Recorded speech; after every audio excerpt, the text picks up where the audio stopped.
So now if you're using Google Maps and you want to switch between miles and kilometer, this is how you can do so. Now this is quite easy to do, as I'm going to show you how to do this both on your mobile and on your PC. Now on your mobile, once you have the Google Maps open, you want to tap on your profile at the top right corner of your screen, and then you want to tap on settings in this section. On settings, you want to scroll till you find distance units. Click on this and you want to switch from automatic to your preferred unit of measurement in this section. Simply tap on your option and this will be set as your default distance unit.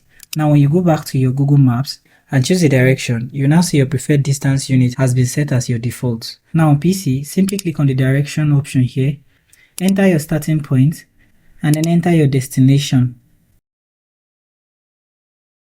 You should now see in this section options. Click on this and you'll be able to switch between miles and kilometer here. So thank you for watching this video and I hope you found this video helpful. If you do find this video helpful, feel free to leave a like and subscribe for more tips.